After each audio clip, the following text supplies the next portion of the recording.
bwe lyali limenyese ne balagula okutuusa ekiseera eky'okuwaayo ekitone ekyakawungeezi, naye ne wataba ddoboozi newankubadde addamu n'omu newankubadde assaayo omwoyo.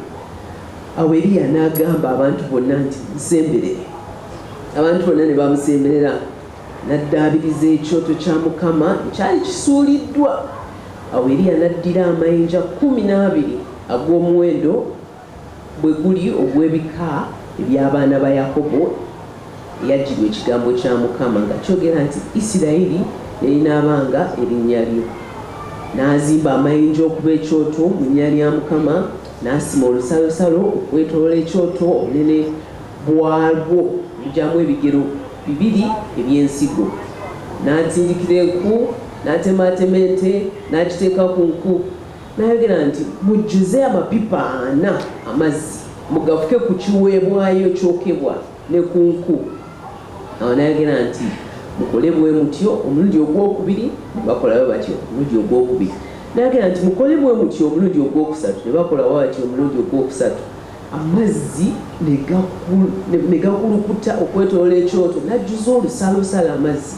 Awo lwatuuka mu kiseera eky'okuwaayo ekitone ekyakawungeezi, Eriya nabbi n'asembera n'ayogera nti ayi Mukama Katonda wa Ibulayimu, wa Isaaka ne Isirayiri, kitegeerebwe leero nga ggwe Katonda mu Isirayiri, era nga nze ndi muddu wo, era nga nkoze bino byonna lwa kigambo kyo.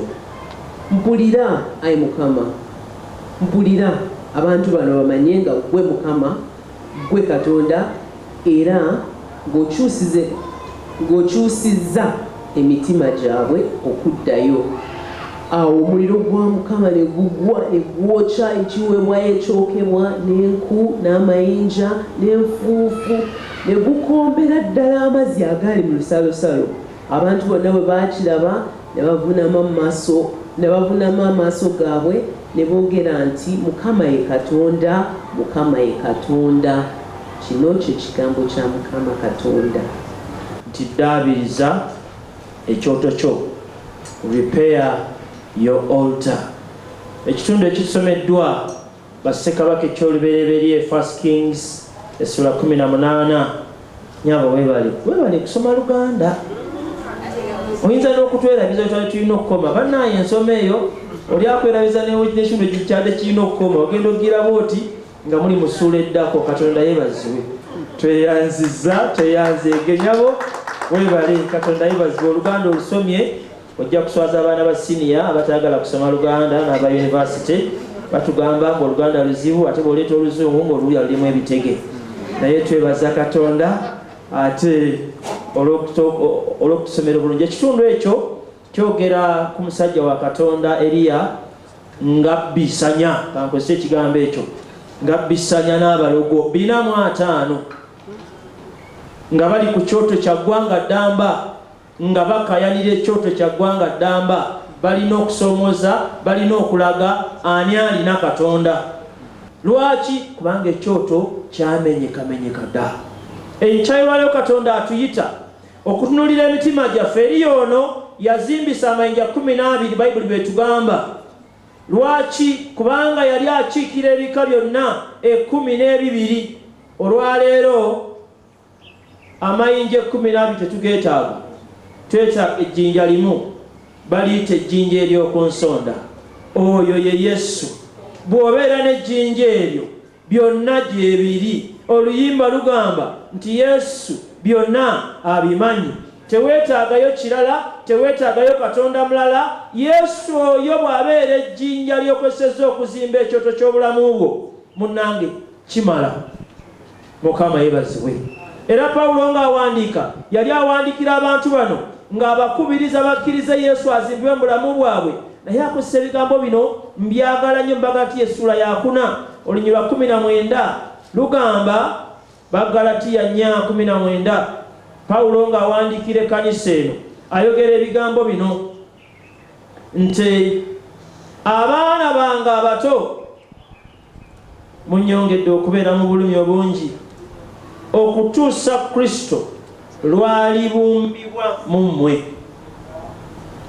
Ejjinja eryo ye Kristo bwe libumbibwa mu nze bwe libumbibwa mu ggwe wabeerawo enjawulo. Ekyoto ky'omutima gwange olwo kijja kubeera ekyoto awasobola okubeera amaanyi kwe tusinziira ne tubanga eri yagamba abasamize 405 nti ekyo kimugambye tekijja kusoboka. Olwaleero omusamize omu asenga awantu n'agobawo alina Katonda w'eggulu. Olinaga nti nze nju nagivuddeko kubanga omusamize yaze n'asenga awo nze seeteekera. Nze ndi wano kutegeeza nti ekyoto bwe kiba kivaako omuliro omutuufu, omuliro gwa Katonda, omusamize asenguka omwana wa Mukama asigalewo. Kyekituufu ekyo. Kubanga ekyoto kya Katonda bwe kibanga kizimbiddwa bulungi, ekyamazima kivaako evvumbe, kivaako essaala nga naawe owulira essaala yeeyo, kivaako emirembe nga gyegyo, kubanga ekyoto poyinti y'amaanyi. Amaanyi gavaawo. Ebintu bingi bye tuyitamu birina ebyoto emabega waabyo. Tutambula ku nguudo kuno, mukimanyi nti waliwo ze bayita dark spots. They are not only dark spots. The altars ziri awo, byoto biri awo. Gwe nga bw'onywa juice Yesu anywa musaayi. N'amanya nti olunaku bwe luti nina okutugayo 8. Olunaku bwe luti njagala 4. Nabyo birina ababiseesaamu, ababigabirira, ababifukirira, ababiteekako saddaaka. Bwe tuba tunayimirira mu mulembe gwaffe bassebo ne bannyabo, daabiriza ekyoto kyo. Tosobola kuddaabiriza kyotalina. Osooka kuba nakyo. Kakati gwe atogamba kuddaabizanga n'ekyoto tolina. Yesu yeebazibwe. Osooka kuba nakyo n'olyoka okiddaabiriza. Omuntu omu yali azzaamu amaanyi nti emmotoka ne bwebeera mpyambu nga yakava mu gundi eri, mbu naye bagitwala ne bagikanika. Nze nali manyi nti bwebeera empya okalabulabuzi nga geweegendera. Naye bagitwala nga bagikwatamu, simanyi banyweza, simanyi bakola batya. Kitegeeza teri alina kyoto kiteetaaga kuddaabiriza. Mukama yeebazibwe. Owooluganda ekyoto kyo kiri kitya? Kikyavaako evvumbe, kikyavaako essaala. Okyasaba ekigambo kwekiri ku kyoto oba osabira mu ngero z'Abachina? Eriyo ekigambo ku kyoto ekyo ekiri ekyavaayo essaala. Otuukewo omukusaayi n'omugamba tuwa oluyimba tugenda okusala n'agamba musumba mutugamba nga ne tweteekateeka. Kati ffe mujja tugoba mu kyaki. Omuntu wanywa n'omu obudde ne yeeteekateeka okuleeta oluyimba olw'okusaba. Gundi tobanga ekyoto kyamenyeka dda. Kyandibanga ekyoto eri wakatu. Ebintu byamenyekamenyeka dda. Kati omugamba kukuwa luyimba lwa kusaba teruliiyo, ennyimba eziriyo nzibu. Abagira bwati olusiba mama nnyabo nalugagwe keep quiet, sit down. Wano waliwo abakulu banaddiini bali wano. Oluyimba terujjaawo wano. Naye nga eriyo ebiriyo. Mukama yeebazibwe. Era ffe abakyala mu maka g'Abakristaayo mutuukeyo nga mugwa ku musajja. Taata twagala tusabe tuwe oluyimba. Ekyoto bwe kiba kikalu n'agamba omukyala nnyabo tuwe oluyimba. Kakati omukyala n'agamba akaana gwe simulumba mu Sunday school tuwe oluyimba. Kati mugenda okumaliza abasajja abakulu muli awo mukuŋŋaanye ng'omwana abayimbisa Yesu ayagala abato nga nze Yesu ayagala nga mubeeraawo nga n'akaana kagaana eddaddi. Naye lwaki ebyoto biri byonna ogeza bitukako nga bikalu? Tekuli luyimba, tekuli kyawandiikibwa, tekuli ssaala. Kwegayira kwange olwaleero gy'oli owooluganda, daabiriza ekyoto. Kibeereko oluyimba, kibeereko ekigambo, kibeereko essaala, oteekeko saddaaka. Kubanga saddaaka, Dawudi yawandiika nti saddaaka za Katonda y'emmeeme emenyese, omutima ogumenyese. Ayi Katonda toli kugaya. Nga tuyita mu kiseera eky'ekisiibo, omutima gwo gweteesereza okumenyekera Katonda. Mwana wa Mukama ali eyo, oli mweteefuteefu, omutima gwo gweteesereza okumenyekera Katonda. Ennaku zino abakkiriza abamu obulamu bwabwe batambula butabakwata.